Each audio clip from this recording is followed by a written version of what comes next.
Latisha James is in some deep doo-doo. You will note her as one of the prosecutors that went gung-ho after Donald Trump. She's in, I think a little bit of trouble because the allegation is that she committed mortgage fraud. She's been referred for charges by the DOJ, actually. The allegation is that she listed her father as her husband on mortgage paperwork. That's, fraud and identity theft. And she's like, Donald Trump is totally guilty. He's doing fraud. He's doing crazy shit. And now it turns out, nope, you were the one that was engaged in criminal activity. All the cases against Trump are gone. Now a case has begun against one of the people that was trying to gun for him. Isn't that intriguing? It's totally coincidental, by the way. If she does get found guilty, Trump should pardon her. It would be absolutely hilarious. Hey, Latisha, remember the time you tried to wreck my life? Well, I'm just going to pardon you anyway, just out of largesse. That would be hysterical. It would also be a huge political win. It would be so ironic. It would be so hilarious. Trump's poor troll fan base would find it uproarious. Putting her in jail, okay, well, you've gotten your retribution on somebody who was crooked to begin with and knew that they were being crooked and who committed crimes. That's great. That's wonderful. It would be so much better to offer her a pardon and force her to sign the paper and accept the largesse of the president that she tried herself to put in jail. It would be so abysmally hilarious. That's what I would do if I were Trump, though. I would troll her effectively. She's forced to either stubbornly remain in prison for an extended period of time or accept her guilt. Oh, the ultimate shame and humiliation that would be. Absolutely hysterical.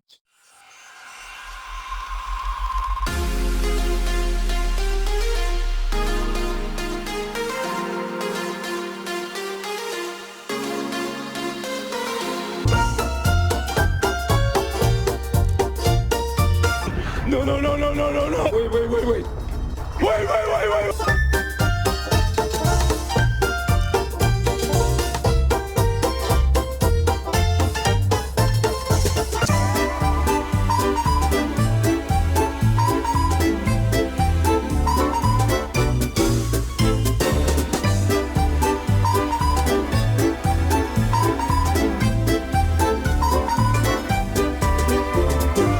It's like when you say, hey, why did they all say that the vaccine stopped transmission? And they all know they never said that. And then you show them a video of everybody saying it. Oh, well, that was before the bubble. No. You said they never said it. And the reason why you said they never said it was because the people who said it told you they never said it. So you'd repeat that. And then you repeated it. And then I showed you that. And then you go, oh, no.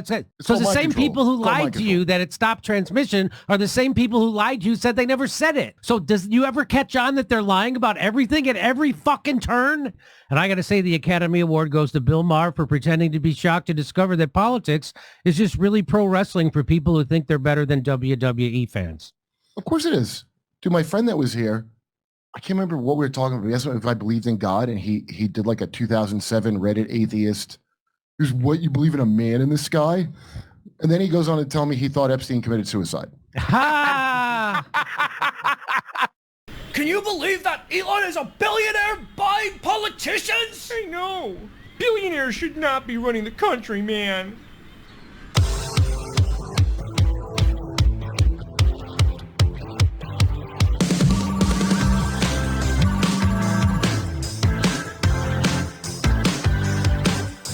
Dividends just paid off, bitches. We're going shopping.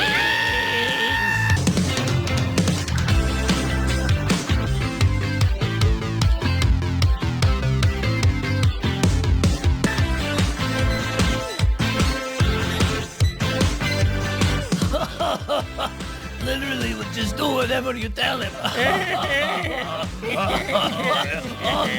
And then I let a mosquito with malaria fly around the room. Classic Bill. Well, that's just activism. People should use their influence for good. If there was to be found discrimination against any kind of ethnicity at your place of employment, they are sued into oblivion. But at Harvard, it's okay. At these Ivy League schools, it's okay. It's acceptable. It's expected even. It's defensible. You know what their endowment is?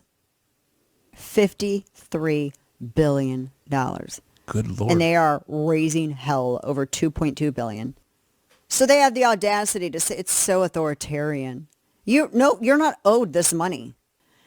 Prostitutes have a little bit more dignity. I mean, they provide a service at least for the money that they receive.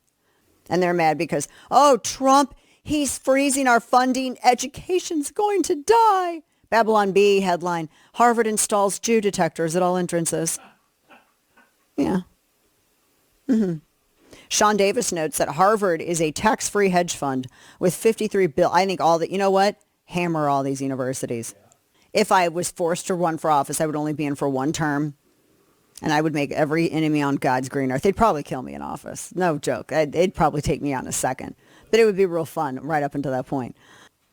I agree with Trump. Trump posted that they should lose their tax-exempt status and be taxed as a political entity. I agree. POTUS is nailing it right here. She was not whether these universities should address anti-Semitism. The question is, how is the government using government power to do it? That there is a complete distinction between the university addressing its own problems and the government forcing them to do it in a particular way. The entanglement comes when you take federal money. If Harvard wants to give up the federal money, you can do all the anti-Semitism I guess you want at Harvard. What are congressional Democrats doing? What are they doing? They're planning a foreign trip to El Salvador to plead for the return of not just any illegal alien, but yes, you read that, an illegal alien, MS-13 gang killer, the worst. Not a professor, maybe not one of the people that you see in the Columbia University who might be a little overzealous with his pro-Palestine. No. They go for like the Charles Manson, the BTK killer of illegal. And the subject of their latest humanitarian crusade, Gilmar Abrego Garcia. He was an illegal with a record and serious gang affiliations who now sits in El Salvador's high-security terrorism confinement center. And like I told you, you think they would say, okay, let's pick somebody whose story, a father, a hard-working cab driver working nights to support his family. No. They don't even know that. He's not some innocent dreamer. Remember the dreamers? He's a nightmare. Not some dreamer caught in some bureaucratic limbo. No. He's a deplorable. That's right. A deplorable, deportable. Really deplorable. This isn't compassion. It's insanity. These same Democrats, okay, can't be bothered to visit East Palestine. Remember that? After the toxic chemical disaster? We forgot about it. Where's booty giggity? They haven't lifted a finger to deal with New York City's spiraling migrant hotel crisis. The left, this radical left, these idiots who are now thinking seriously about running AOC and Bernie, please let them do this. The left has become so obsessed with virtue signaling and correcting injustice, whatever the hell that means. These are the same ones who came up with restorative justice. That they'll burn the flag to save someone who broke our laws, who abused our asylum system, and now sits in custody in his own country. The only thing more outrageous, more crazy, more insane than this story is the lack of outrage from legacy media. If the roles were reversed, if let's say Republicans were flying abroad to advocate for a convicted criminal, I don't know, maybe a MAGA guy or some abortion, who knows? Somebody that the left detests, there'd be breathless coverage, protests, calls for resignation. Republicans are asking themselves, I can't believe they're doing this. They see the priorities of this political class, and they're not buying the distractions anymore. Look, bring the focus back home. Listen to what I'm saying. Secure the border, deport criminals now, and stop turning Congress into some kind of a concierge service for illegal aliens. Do you agree with me? Of course you agree with me. There's no other way around this. Of course you agree with me. I can't believe this is happening. In the last 48 hours, we've had 3 people floated as potential party leaders for the Democratic Party. First it was Cory Booker, then Gretchen Whitmer, and well, first it was Whitmer actually, and now Stephen A. Smith. He is an ESPN commentator. This is really what they want to do as a party? Yeah, they're totally taking things seriously. Stephen A. Smith. You want a sports commentator to lead your party. That makes a lot of sense. Well, he's a commentator about sports. So what are you talking about, dude? Yeah, he has some political views and stuff. He's literally on ESPN. What are you fucking talking about? The Democrats are not being a serious party.